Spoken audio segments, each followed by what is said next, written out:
Okay, so yeah, first of all, thanks a lot, Yuta and Fiona, for organizing this presentation. It's an honor to be here and nice to meet all of you. Yeah, and also I'm grateful toward Junta International, especially Junta Club of Kathmandu, who provided me with the award and which has empowered me a lot. To go with my introduction, my name is Dipisha Bhujel and I'm a menstrual activist from Nepal. And right now, I'm serving as a coordinator for the Menstruation Project alongside with Florian, who is also present here today. Uh, so, like, I would like to present with you what would be the agenda for the presentation today. So, we will introduce you to the social purpose enterprise Nidisi, introduction to the menstruation project.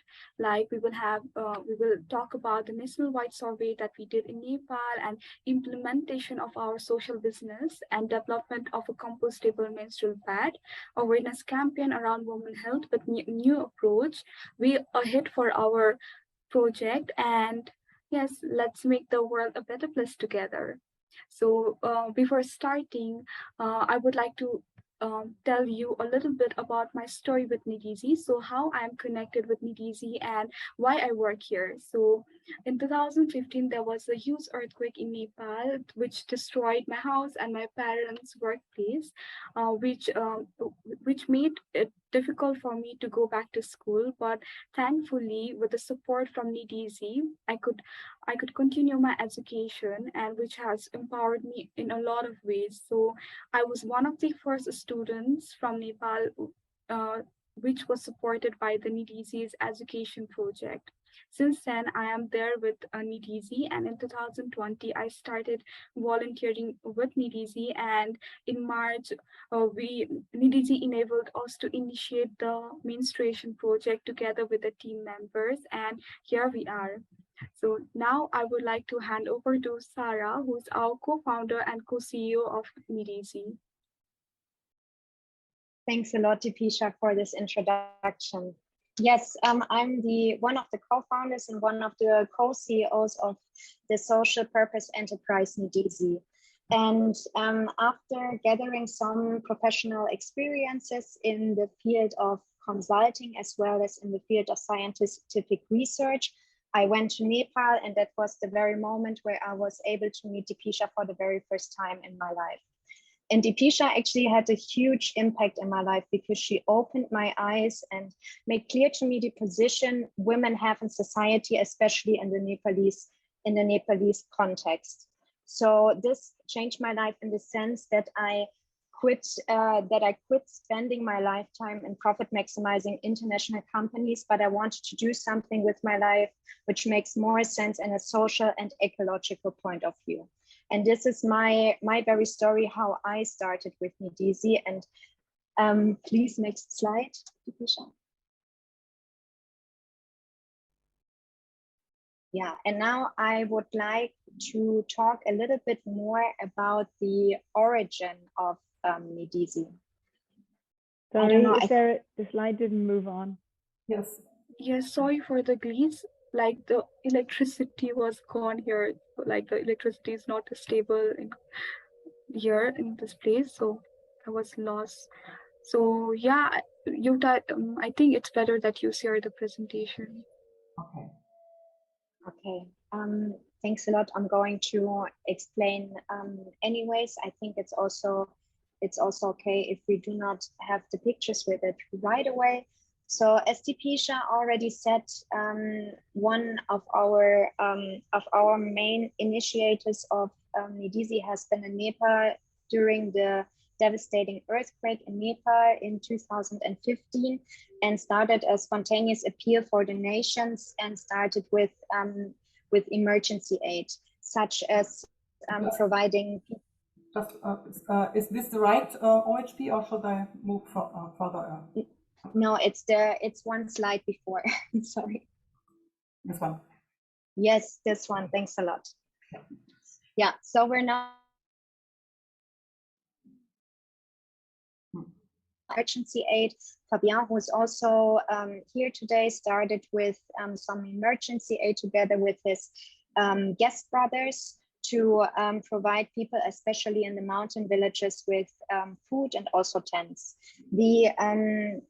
The very typical approach of development aid was going on with rebuilding family houses and classrooms, and also the education project started, which is still going on nowadays, what Dipisha just talked about earlier.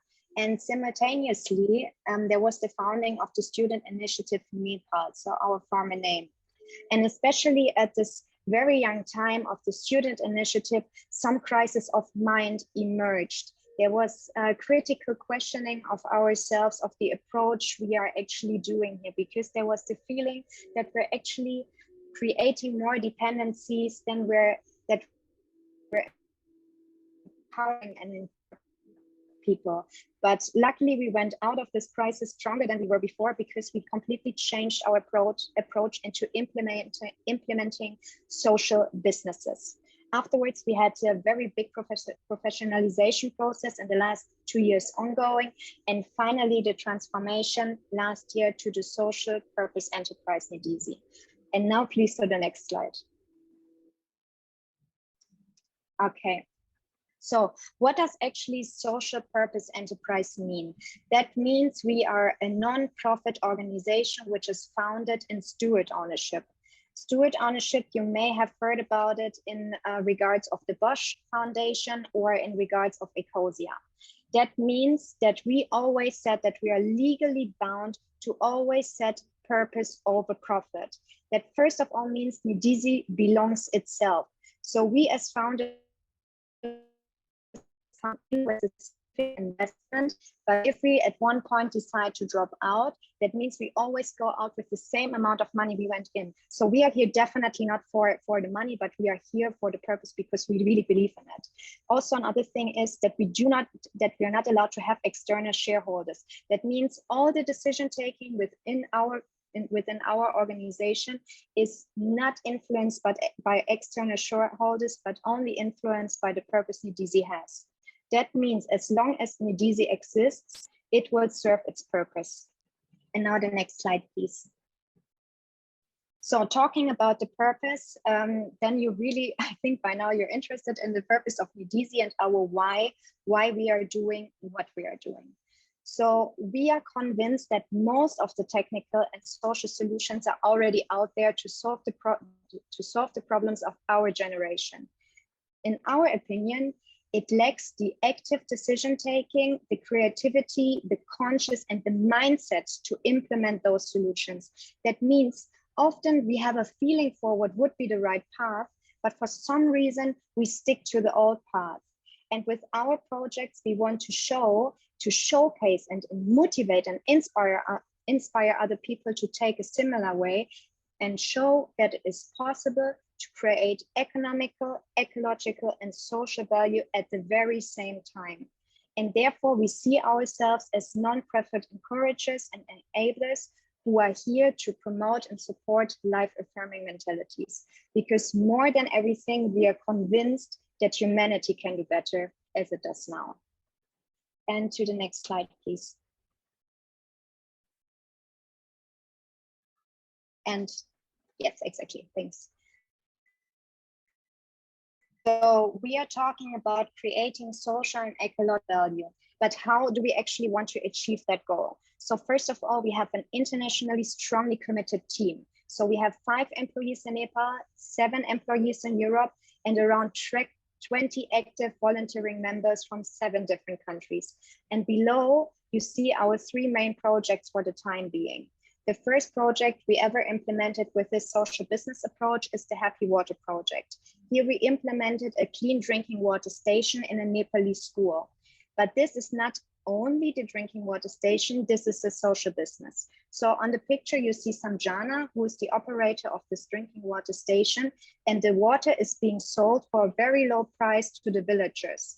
And therefore, this social business creates enough income to be independent from us and also economical, sustainable for itself.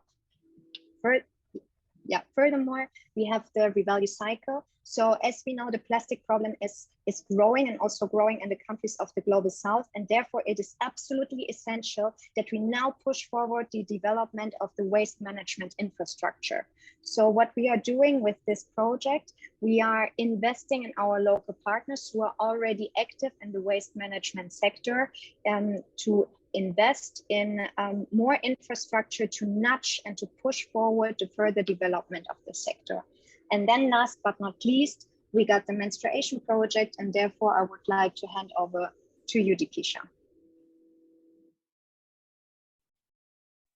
Yeah, thanks a lot, Sarah. And I'm sorry for the technical problem. So right now I'm joining from my phone, so I hope like the internet is stable enough. So, Yuta, can you go on the next slide? So, like to tell you more about the project, I would like to start from the situation about menstruation in Nepal. So, in Nepal, the main issues we have right now regarding menstruation is that menstruation is considered something to be impure and dirty. So, often women are made feel ashamed of it. So, because of that, there are a lot of restrictions imposed on them.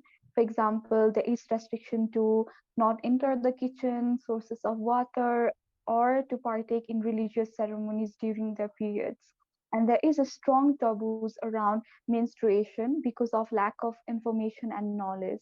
And to connect it with menstrual product market, 99% of menstrual product in Nepal are menstrual pad, and out of which 70% of the pads are imported from India, making us highly dependent on our neighboring countries for the menstrual pad. And the sad thing is that compostable pads are almost inexistent on the market. Next slide. So as I already told you, like the situation about menstruation in Nepal, those thing here is that there are really like very less reliable data on menstruation. So to understand it better from the grassroots level, we started a research in November 2021.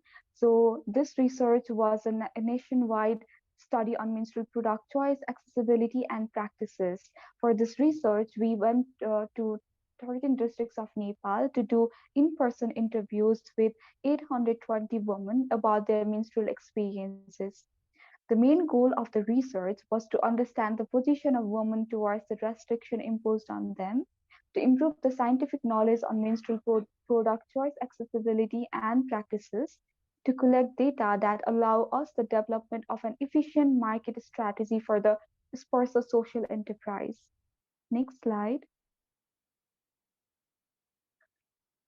And the research was very much insightful for us because we could collect a lot of new findings from it. So a few example of those research findings are, we found out that 73% of interviewed women uh, like said that they follow menstrual restrictions, which is a huge number of which is a huge percentage, and 9.5% of women and girls admit that lack of menstrual products forces them to skip school, and 7.4 misses working days due to the same reason. And the disheartening thing for me was to find out that 90.6% of the pads used are finished in the environment, either in landfill or lake, river, or toilets or bodied. This data also shows us why there is an urgency to have more compostable alternative in regards of menstrual product. Next slide. And the best thing about the research for me personally was that we could talk with a lot of women and girls, and we could also collect their statement about the restrictions they follow. So let's see what they told us about the restriction they follow. A 40-year-old Brahmin woman told us that I want to follow the tradition. In case we are producing impure blood, I think that others should not be made impure due to the physical contact. So here you can see that the woman has this notion about period as something impure, and she's actually afraid that her impurity would be transferred to another person through physical contact. That's why she wants to follow the tradition. And she belongs to Brahmin, which is one of the biggest ethnicities in Nepal. And there is another statement by a 20-year-old Kshatriya woman, which is the second biggest ethnicity in Nepal. And she says, quote, I feel like it's a wrong tradition. We still must follow the restriction for the sake of the society. That's why women are suffering through diseases, and it needs to be eliminated slowly. So here we saw that there are two statements by two women from different ethnicity, and both are very contrary to each other.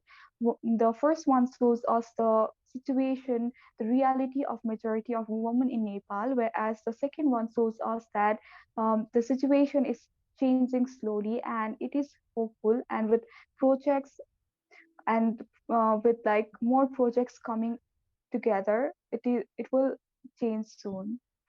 Next slide, please.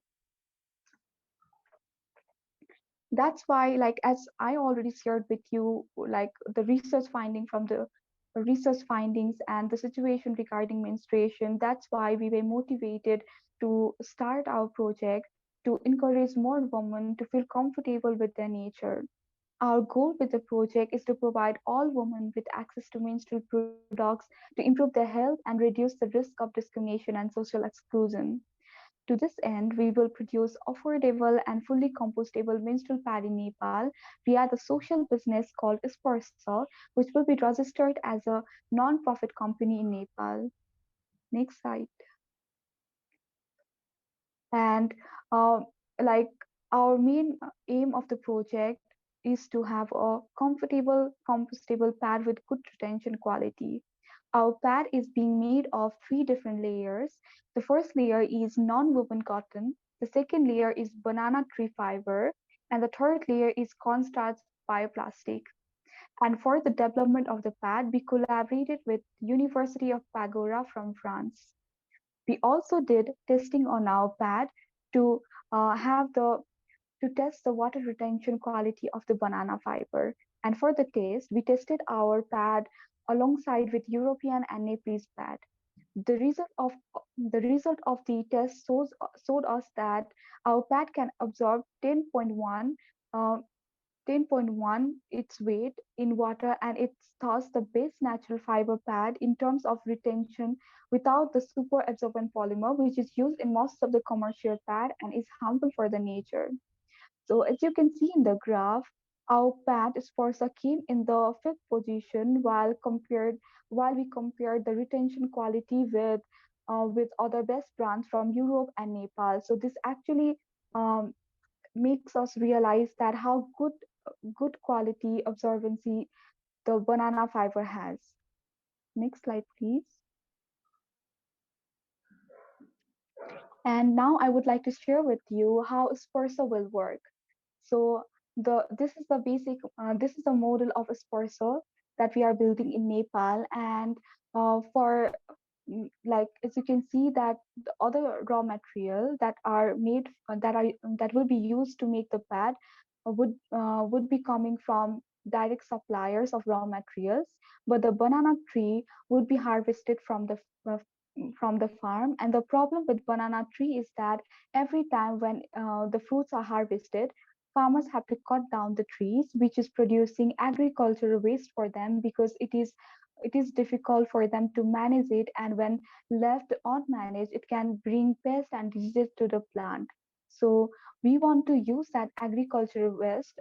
We are using the agricultural waste and turning it into the main raw material of our pad, and that banana tree would be harvested directly from the banana farm and sent to the banana fiber factory where it would be used to extract banana fiber, and that banana fiber would be then sent out to the main menstrual pad factory where it will be assembled together with other two layers and made into the final product.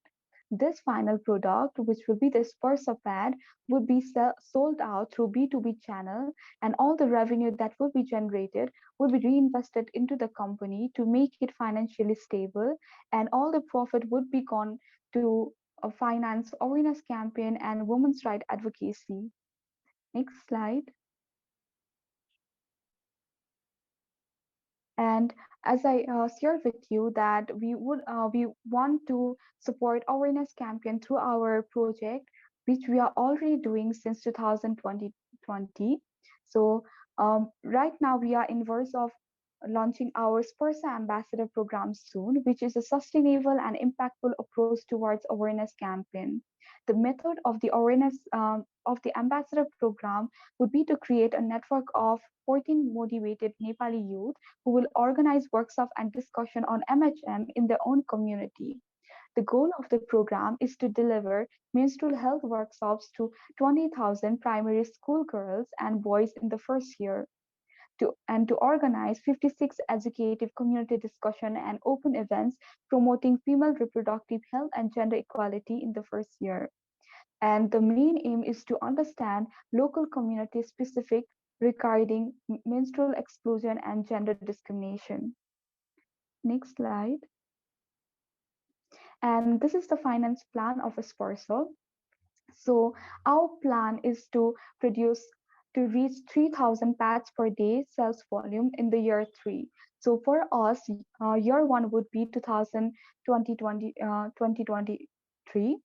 So and through this sales volume, we would like to have 0.66% of pad market share in Nepal until the in the year three. And we want to sell our pad at 80 rupees 80 Nepali rupees, which will have packs of 8 pads in it. And our plan is to achieve the break-even point in the year three, which will make Spursa financially independent.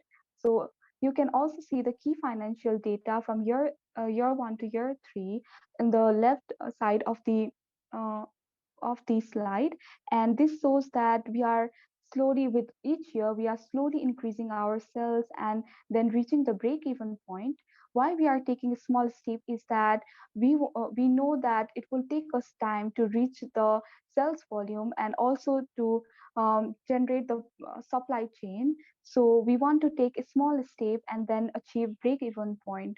So here you can see that in the year three, we will reach the break-even point, and the revenue that we will generate would be enough to make the Spursa social enterprise financially independent. Next slide. And now I would like to share with you a multidimensional impact of our project on women's rights. Next slide. So the first dimensional impact that we want to have through our project is women empowerment, because our pad would be made by women and for women. And we want to have 6 full-time contracts until the third year of our production, which will allow women to have economic independence, because we are offering them 1.6 times Nepalese minimum salary. We are already raising awareness on menstruation to reduce stigma and stereotypes via education. And our target is to reach 27,000 youth in Nepal through our workshops on MHM, and already and we have been able to reach already 7,000 people since 2020. And we want to provide access to pad to Nepalese women and fight women's health issues. And through our pads, we would our pad would be reached to 885,000 women in total year one, two, and three. And our social enterprise is also giving free space for women to talk about menstruation. Next slide. And sustainability. The main aspect towards sustainability from our social enterprise is that our pad would be 100% compostable, which will be good for the environment. As we are creating value out of local agricultural waste, um, we would be we would be reducing 700 tons of banana. We would be recycling 700 tons of banana trunk until year three. And this will also help us to reduce plastic waste that is generated usually by commercial plants. So we will avoid 2.2 tons of plastic rejected in the environment or burned. And also we are aiming to produce compost with the waste of the fiber factory, which is especially trunk residue, which will be offered to the farmers and decrease their use of pesticide. We will also be creating awareness regarding biodegradability and environment. Next slide. Economics. Through our project, we are strengthening the local economy by using Nepalese resources.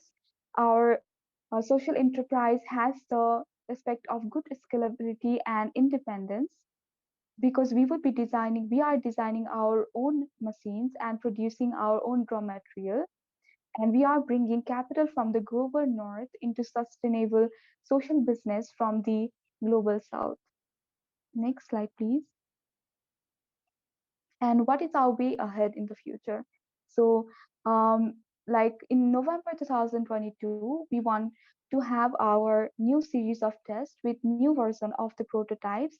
And in December, our banana fiber factory would be finally built. And in 2023 March, our pad factory would be built. In May, we will be starting the production of our pad.